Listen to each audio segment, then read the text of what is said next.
morning, ladies and gentlemen. Thank you, Economic Times, for the opportunity. Respected Mr. UP Singh, fellow colleagues from the water industry, and whoever has tuned in to this great session. So good morning to every one of you. So my name is Govindan Alagappan. I'm the Managing Director of Asia Pacific for evoQUA Water Technologies. I'm excited to be part of this session, talking about how important water and our business to India. Before we talk about the whole challenges and the opportunities that we have in India, I want to take a moment to look at the key lessons that we can learn from history in view of how we are addressing the major challenges that we have in India. One of the most important things that comes to mind is about a very important lesson that World War II has taught us. Some of you may be familiar with the picture on the deck right now. This was basically a data analysis that happened during World War II by a famous mathematician called as Abraham Wall. During that time, I think he was tasked to identify areas of reinforcement of the various planes to ensure that they are not hit by the enemy targets. And as you can see, the red dots are the ones that came back, that were analyzed as hit by various bullets and armor. And conventional wisdom would say that, okay, let us reinforce the planes where the red dots are. But Abraham Wald took a different approach towards it. He basically said that we are being blinded with the data that we have in front of us. We should be focusing on the areas where you don't have red dots. And why is that so? Because those are the dots where the planes never came back. So we are analyzing, data in terms of the planes that came back, but not the ones that never came back. So this was a very, very important lesson that at least I personally took from, and I think it's very relevant to the situation that we are facing in India right now. All of us as technology players, industry players, government players, we have a problem, a challenge that we need to address. And we have a lot of data that exists today in the world, especially in India, in terms of how do we solve the problem. But it's very important that we look at the data with a different set of lenses so that we can address the challenges presented in front of us. With that, let me get into the major trends that we see in APAC. I want to zoom out a little bit in terms of what do we as evoQUA look at mega trends in the Asia Pacific region. And the way we look at it is India is the heart of Asia Pacific. It's no surprise that the three major trends that we look at is urbanization, climate change, and the last piece is about consumerism.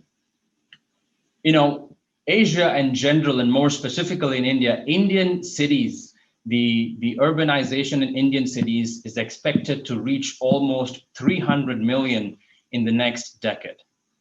And this presents a inherent challenge in the way the water is available, water is treated, and the way water is available to all the different citizens of the country. I think I was very privileged to be part of a session about 10 days ago with the Jal Shakti and the Jal Jeevan mission. Mr. UP Singh talked about the various initiatives that the government of India is looking into. And to me, it was very, very refreshing to see that, when I heard from Mr. Bharat Lal and Mr. Kunal Kumar, they talked about various aspects of how are we addressing the trends of urbanization. And the key for us as industry players and various stakeholders in the value chain is to look at a holistic approach, which is pretty much what is mandated by the Ministry of Jal Jeevan and Jal Shakti. So on one aspect, we have the whole urbanization challenge whereby, citizens and people are kind of, concentrating into these mega cities that we see. You have a number of them in India, which are leading in Asia and the world. The second aspect that we talk about the mega trends in APAC and that is very relevant to India is about the whole industrialization. I think more often than not, the topic of industries and their contribution or their effect on water and wastewater is not talked heavily. We talk about recycle, we talk about reuse. And to me, I think with the whole Make in India mission by the Honorable Prime Minister and what we see as the industrial 4.0 revolution in the APAC region and more specifically in India, we look at a lot of this growth that needs to consume and withdraw water. On the right, you see, especially with respect to the power generation. Power generation continues to be the most important consumer of water, not just in India, but also around the world. And that, the need for water and the need to treat the wastewater is absolutely mission critical right now. So these are the two major mega trends that we as evoQUA we see.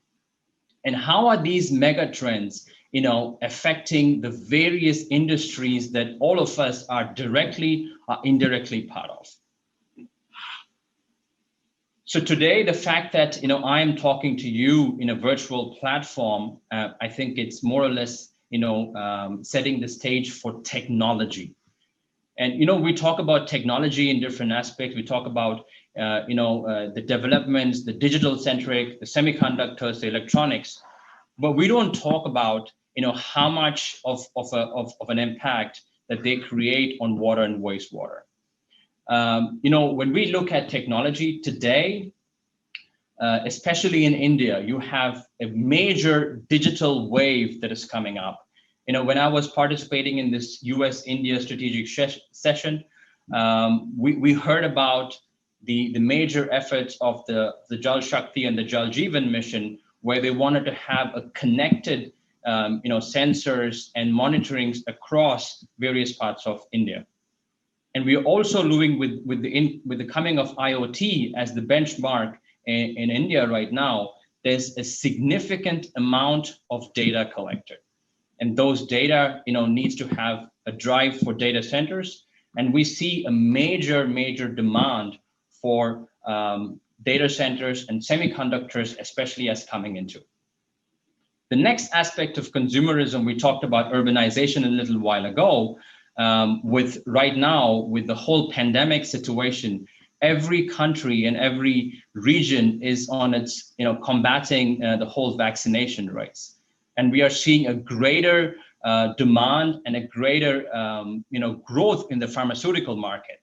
And the pharmaceutical market requires a certain, grade and a specialty of water, and then the need for treating the wastewater. And the same goes to food and beverage. The same goes to aquaculture, which is the growing of fish farms in a controlled environment. And that leads to the last piece about providing water, drinking water and wastewater to all of the citizens in India. The last piece, we talk about energy, which is when you have these industries coming into India, the Make in India program, when you have all of these digital pushes coming into, all of these industrial growth requires power. And we see a greater shift. Every country is looking at different sources of power. But again, as we talked about a little while ago, energy, in terms of power, petrochemical, and the refining, industries consume a significant amount of water and the need for treating wastewater. So what do these trends, what do these verticals mean to us? What it means is that, I go back to my original slide, we need to look at these growth and drivers in industries with a different set of lenses. Trying to solve today's problems with yesterday's answers is not going to give us the right outcome. So we believe, it's very important, not just we as evoQUA, but also my fellow colleagues and players in the industry, we need to look at addressing the challenges that we face in India with a completely different approach, and not addressing the same way we would approach different regions in different countries. And when I was part of this whole US-India strategic mission, it was very evident that the Jal Shakti mission and the Jal Jeevan mission is looking at the need for technology in a different angle.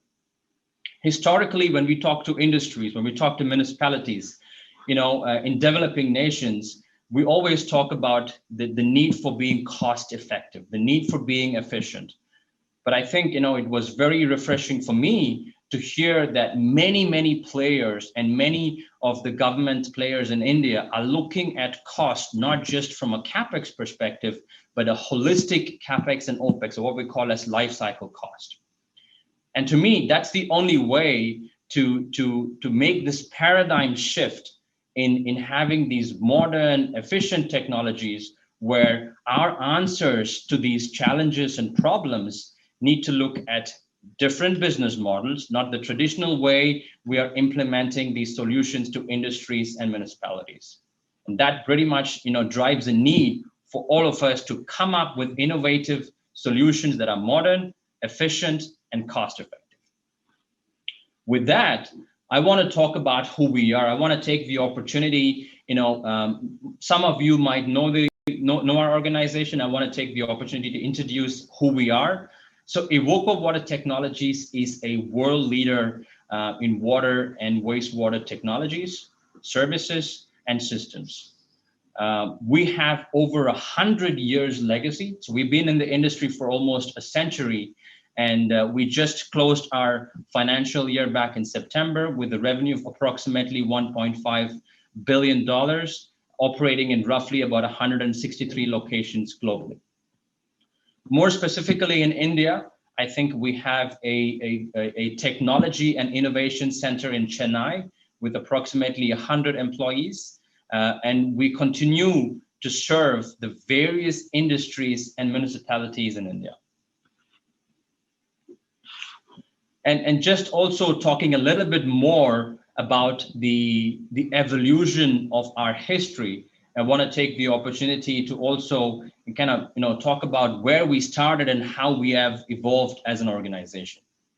The word evoQUA was basically evolved from two words. It's the evolution of aqua.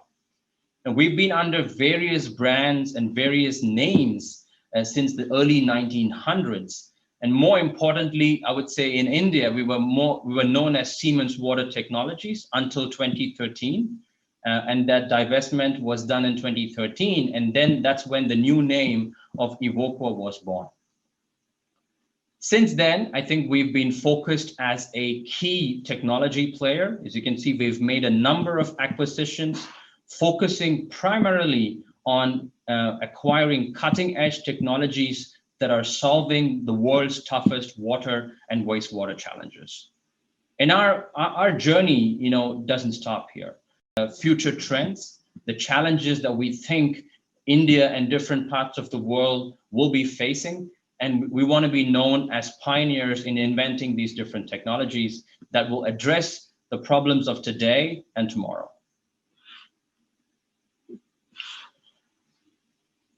Who we are, I think, we talked about that. Move on a little bit. I want to talk a little bit about sustainability, which is the main theme of the event today. Every one of us use this as a buzzword. Every organization has it. But I think we, as evoQUA, look at sustainability in a completely different manner. And how is that? I think we want to make sure sustainability is not about, recycle, reuse, which is absolutely critical and important. But what we look at sustainability is it's a behavioral change. And I think, we heard from the various, industry panels and the ministries before, is the key with respect to sustainability is changing the whole consumption. Different ministries in India, the CPCB, the power generation, all of those industries are focusing towards, recycle, reuse is a effect of after consumption. But we as evoQUA, when we design and invent and develop technologies, the focus is about how do we minimize the consumption of water and ensure that the water that is produced by these various technologies are safe for the users and the people who are part of the entire value chain. Today in India, I think we are very active across various applications. If we go back to the major challenges, our address and our response to the challenges in India revolves around vertical markets and the products that address the vertical markets. I would say, today we are very active in all of these 6 product portfolios. We are a market leader when it comes to the ultra pure water for microelectronics and pharmaceuticals. We are providing our solutions to many of the pharmaceutical companies in India, plus the electronics manufacturing that seems to be up and coming as part of the Make in India mission. The second aspect we are addressing, we are providing disinfection technologies, which is very critical as the country is combating out of the pandemic. Brands called as Wallace & Tiernan and ATG are currently providing various chlorination systems, UV systems, and ozone systems to different industries, right from food and beverage to healthcare to data centers, and also providing the municipal plants where drinking water is being served today. Last, I think we are also, very much addressing the need for lab water systems. Today, as every country is looking at analyzing and testing different, COVID testing, we are providing over-the-counter, over-the-benchtop systems that are addressing the needs of the laboratories across different industries and different vertical markets. But it doesn't stop here. We want to be, a part of the entire journey of addressing the challenges in India. And we believe we will continue to work with our partners and the various stakeholders in industry to make sure that we are solving the sustainable problems of India together. With that, I want to thank Economic Times for the opportunity. It does look like we have a great session planned up today. Together with my fellow colleagues and players in the industry, I will be also participating in learning on the various challenges and the solutions that we as industry leaders have for the Indian water market. Thank you very much.